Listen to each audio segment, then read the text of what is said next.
महाग्रजं छायामार्तण्डसम्भूतं तं नमामि शनैश्वरम्। नीलाञ्जनसमाभासं रविपुत्रं यमाग्रजं छायामार्तण्डसम्भूतं तं नमामि शनैश्वरम्। नीलाञ्जनसमाभासं रविपुत्रं यमाग्रजं छायामार्तण्डसम्भूतं तं नमामि शनैश्वरम्। नीलाञ्जनसमाभासं रविपुत्रं यमाग्रजं छायामार्तण्डसम्भूतं तं नमामि शनैश्वरम्। नीलाञ्जनसमाभासं रविपुत्रं यमाग्रजं छायामार्तण्डसम्भूतं तं नमामि शनैश्वरम्। नीलाञ्जनसमाभासं रविपुत्रं यमाग्रजं छायामार्तण्डसम्भूतं तं नमामि शनैश्वरम्। नीलाञ्जनसमाभासं रविपुत्रं यमाग्रजं छायामार्तण्डसम्भूतं तं नमामि शनैश्वरम्। नीलाञ्जनसमाभासं रविपुत्रं यमाग्रजं छायामार्तण्डसम्भूतं तं नमामि शनैश्वरम्। नीलाञ्जनसमाभासं रविपुत्रं यमाग्रजं छायामार्तण्डसम्भूतं तं नमामि शनैश्वरम्। नीलाञ्जनसमाभासं रविपुत्रं यमाग्रजं छायामार्तण्डसम्भूतं तं नमामि शनैश्वरम्। नीलाञ्जनसमाभासं रविपुत्रं यमाग्रजं छायामार्तण्डसम्भूतं तं नमामि शनैश्वरम्। नीलाञ्जनसमाभासं रविपुत्रं यमाग्रजं छायामार्तण्डसम्भूतं तं नमामि शनैश्वरम्। नीलाञ्जनसमाभासं रविपुत्रं यमाग्रजं छायामार्तण्डसम्भूतं तं नमामि शनैश्वरम्। नीलाञ्जनसमाभासं रविपुत्रं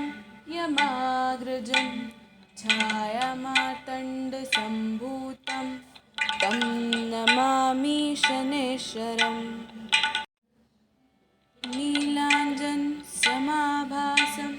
रविपुत्रं यमाग्रजं छायामार्तण्डसम्भूतं तं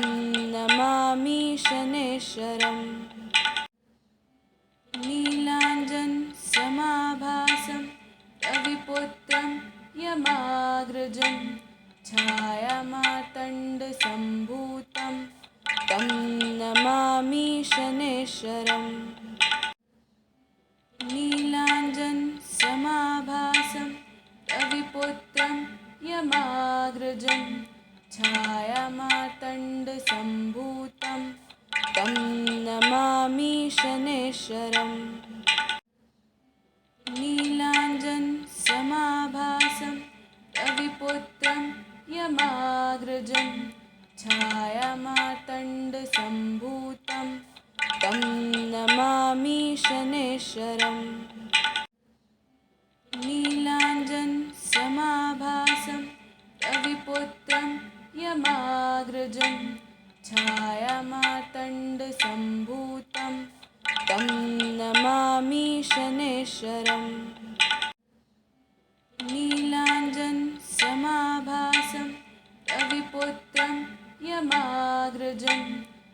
छायामार्तण्डसम्भूतं तं नमामि शनैश्वरम् नीलाञ्जनसमाभासं रविपुत्रं यमाग्रजं छायामार्तण्डसम्भूतं तं नमामि शनैश्वरम् नीलाञ्जनसमाभासं रविपुत्रं यमाग्रजं छायामार्तण्डसम्भूतं तं नमामि शनैश्वरम् नीलाञ्जनसमाभासं रविपुत्रं यमाग्रजं छायामार्तण्डसम्भूतं तं नमामि शनैश्वरम् नीलाञ्जनसमाभासं रविपुत्रं यमाग्रजं छायामार्तण्डसम्भूतं तं नमामि शनैश्वरम् नीलाञ्जनसमाभासं रविपुत्रं यमाग्रजं छायामार्तण्डसम्भूतं तं नमामि शनैश्वरम् नीलाञ्जनसमाभासं रविपुत्रं यमाग्रजं छायामार्तण्डसम्भूतं तं नमामि शनैश्वरम् नीलाञ्जनसमाभासं रविपुत्रं यमाग्रजं छायामार्तण्डसम्भूतं तं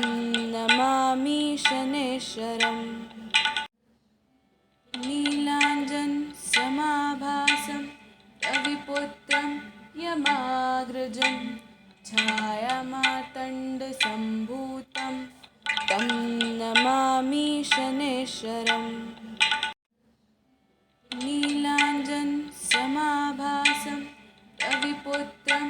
यमाग्रजं छायामार्तण्डसम्भूतं तं नमामि शनैश्वरम् नीलाञ्जनसमाभासं रविपुत्रं यमाग्रजं छायामार्तण्डसम्भूतं तं नमामि शनैश्वरम् नीलाञ्जनसमाभासं रविपुत्रं यमाग्रजं छायामार्तण्डसम्भूतं तं नमामि शनैश्वरम् नीलाञ्जनसमाभासं रविपुत्रं यमाग्रजं छायामार्तण्डसम्भूतं तं नमामि शनैश्वरम् नीलाञ्जनसमाभासं रविपुत्रं यमाग्रजं छायामार्तण्डसम्भूतं तं नमामि शनैश्वरम् नीलाञ्जनसमाभासं रविपुत्रं यमाग्रजं छायामार्तण्डसम्भूतं तं नमामि शनैश्वरम् नीलाञ्जनसमाभासं रविपुत्रं यमाग्रजं छायामार्तण्डसम्भूतं तं नमामि शनैश्वरम् नीलाञ्जनसमाभासं रविपुत्रं यमाग्रजं छायामार्तण्डसम्भूतं तं नमामि शनैश्वरम् नीलाञ्जनसमाभासं रविपुत्रं यमाग्रजं छायामार्तण्डसम्भूतं तं नमामि शनैश्वरम् नीलाञ्जनसमाभासं रविपुत्रं यमाग्रजं छायामार्तण्डसम्भूतं तं नमामि शनैश्वरम् नीलाञ्जनसमाभासं यमाग्रजं छायामार्तण्डसम्भूतं तं नमामि शनैश्वरम् नीलाञ्जनसमाभासं रविपुत्रं यमाग्रजं छायामार्तण्डसम्भूतं तं नमामि शनैश्वरम् नीलाञ्जनसमाभासं रविपुत्रं यमाग्रजं छायामार्तण्डसम्भूतं तं नमामि शनैश्वरम् नीलाञ्जनसमाभासं रविपुत्रं यमाग्रजं छायामार्तण्डसम्भूतं तं नमामि शनैश्वरम् नीलाञ्जनसमाभासं रविपुत्रं यमाग्रजं छायामार्तण्डसम्भूतं तं नमामि शनैश्वरम् नीलाञ्जनसमाभासं रविपुत्रं यमाग्रजं छायामार्तण्डसम्भूतं तं नमामि शनैश्वरम् नीलाञ्जनसमाभासं रविपुत्रं यमाग्रजं छायामार्तण्डसम्भूतं तं नमामि शनैश्वरम् नीलाञ्जनसमाभासं रविपुत्रं यमाग्रजं छायामार्तण्डसम्भूतं तं नमामि शनैश्वरम् नीलाञ्जनसमाभासं रविपुत्रं यमाग्रजं छायामार्तण्डसम्भूतं तं नमामि शनैश्वरम् नीलाञ्जनसमाभासं रविपुत्रं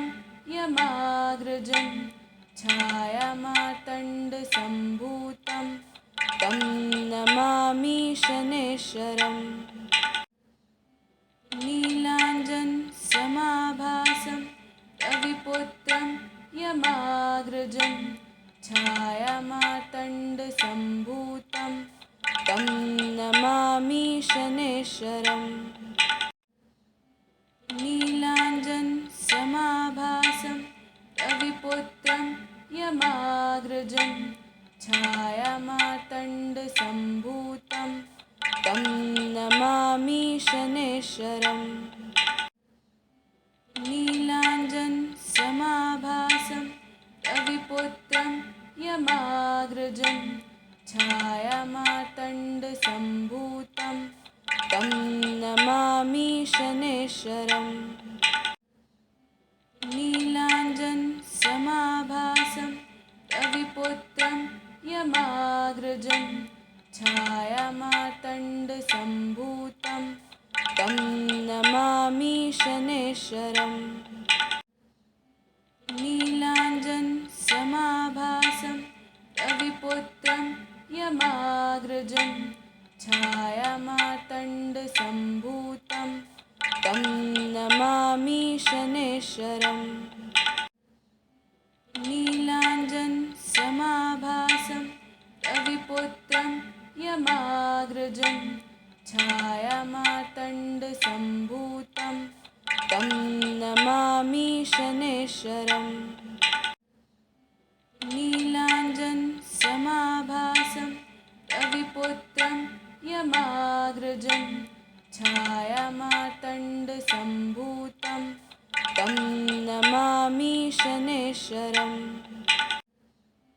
नीलाञ्जनसमाभासं रविपुत्रं यमाग्रजं छायामार्तण्डसम्भूतं तं नमामि शनैश्वरम् नीलाञ्जनसमाभासं रविपुत्रं यमाग्रजं छायामार्तण्डसम्भूतं तं नमामि शनैश्वरम्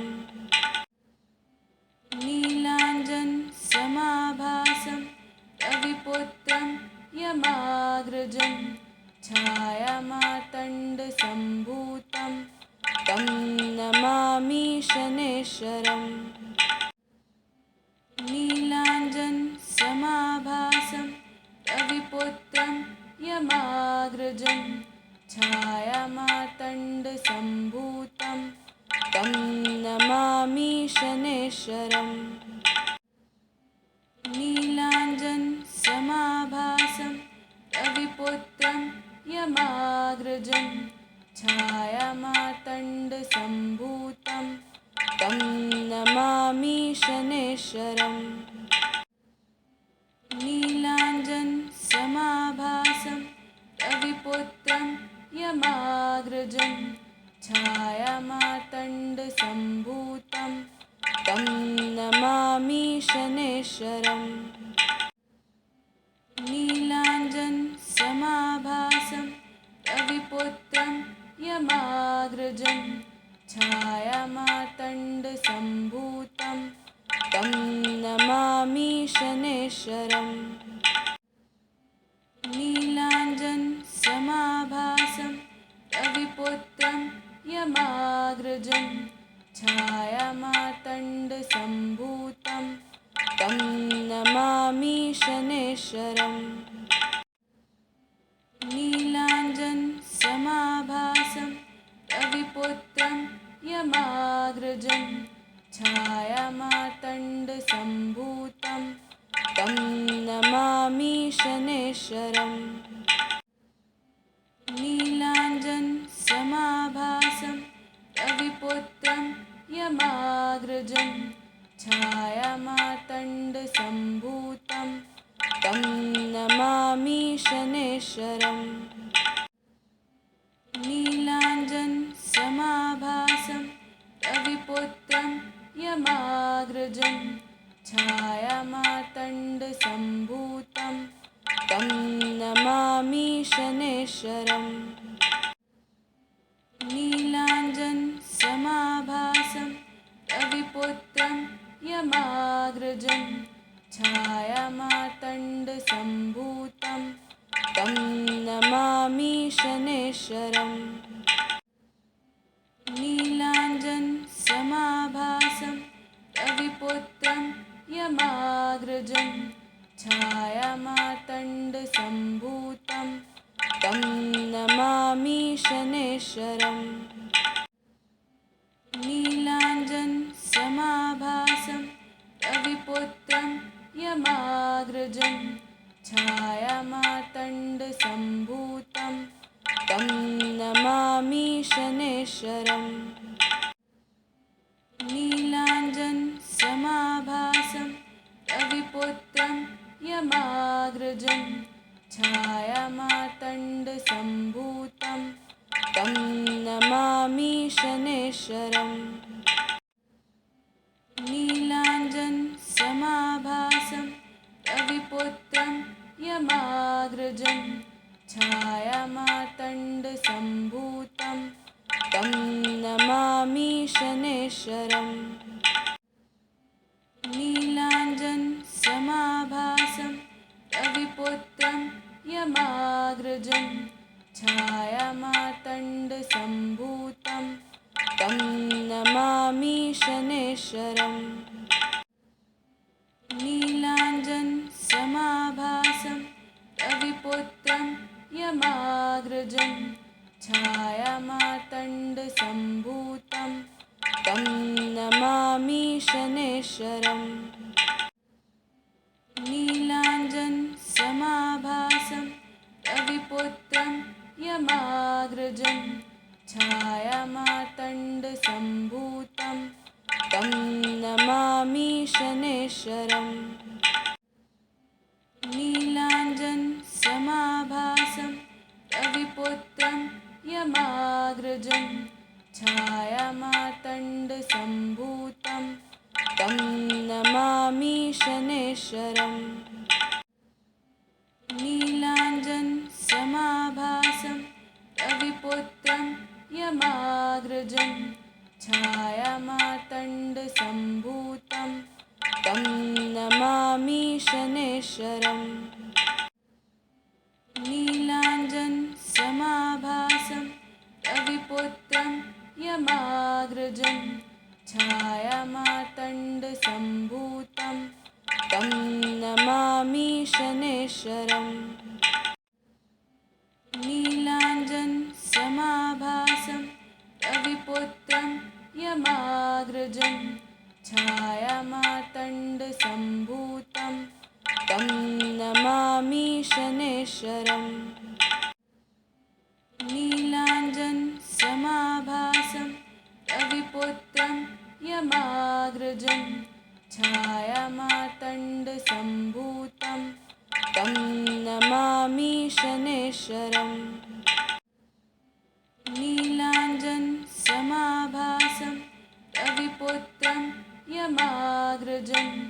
छायामार्तण्डसम्भूतं तं नमामि शनैश्वरम् नीलाञ्जनसमाभासं रविपुत्रं यमाग्रजं छायामार्तण्डसम्भूतं तं नमामि शनैश्वरम् नीलाञ्जनसमाभासं रविपुत्रं यमाग्रजं छायामार्तण्डसम्भूतं तं नमामि शनैश्वरम् नीलाञ्जनसमाभासं रविपुत्रं यमाग्रजं छायामार्तण्डसम्भूतं तं नमामि शनैश्वरम् नीलाञ्जनसमाभासं रविपुत्रं यमाग्रजं छायामार्तण्डसम्भूतं तं नमामि शनैश्वरम् नीलाञ्जनसमाभासं रविपुत्रं यमाग्रजं छायामार्तण्डसम्भूतं तं नमामि शनैश्वरम् नीलाञ्जनसमाभासं रविपुत्रं यमाग्रजं छायामार्तण्डसम्भूतं तं नमामि शनैश्वरम् नीलाञ्जनसमाभासं रविपुत्रं यमाग्रजं छायामार्तण्डसम्भूतं तं नमामि शनैश्वरम् नीलाञ्जनसमाभासं रविपुत्रं यमाग्रजं छायामार्तण्डसम्भूतं तं नमामि शनैश्वरम् नीलाञ्जनसमाभासं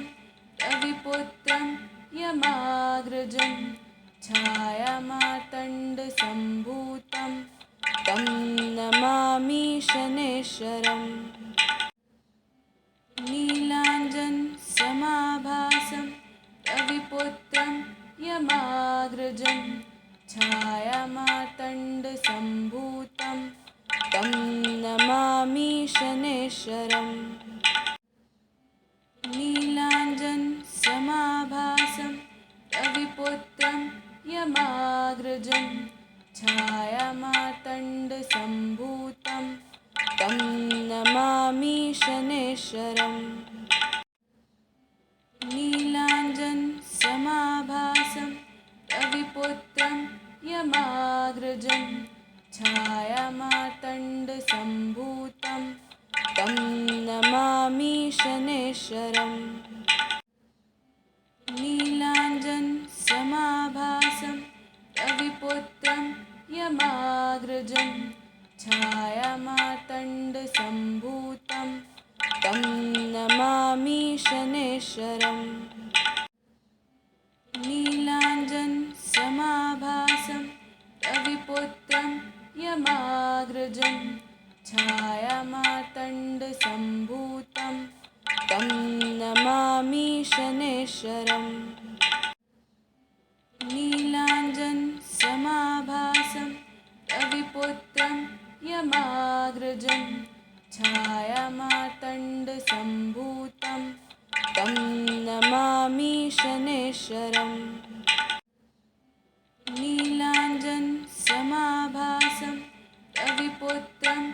यमाग्रजं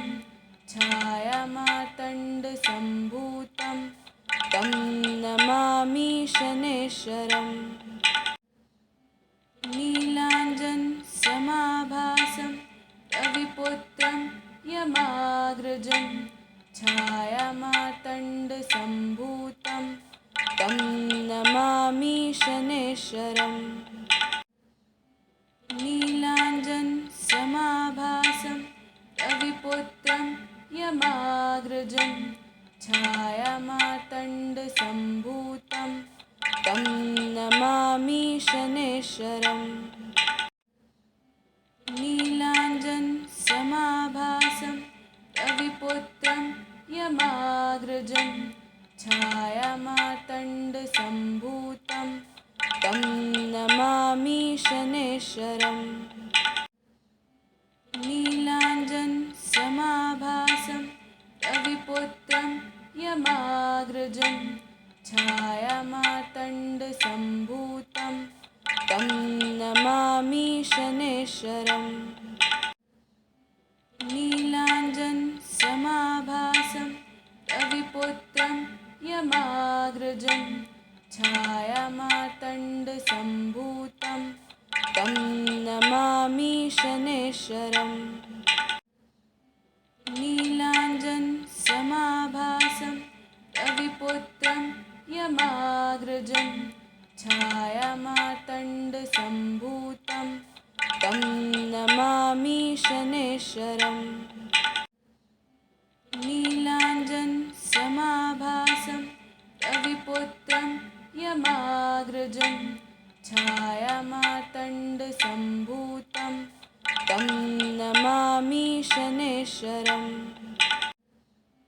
नीलाञ्जनसमाभासं रविपुत्रं यमाग्रजं छायामार्तण्डसम्भूतं तं नमामि शनैश्वरम् नीलाञ्जनसमाभासं रविपुत्रं यमाग्रजं छायामार्तण्डसम्भूतं तं नमामि शनैश्वरम् नीलाञ्जनसमाभासं रविपुत्रं यमाग्रजं छायामार्तण्डसम्भूतं तं नमामि शनैश्वरम् नीलाञ्जनसमाभासं रविपुत्रं यमाग्रजं छायामार्तण्डसम्भूतं तं नमामि शनैश्वरम् नीलाञ्जनसमाभासं रविपुत्रं यमाग्रजं छायामार्तण्डसम्भूतं तं नमामि शनैश्वरम्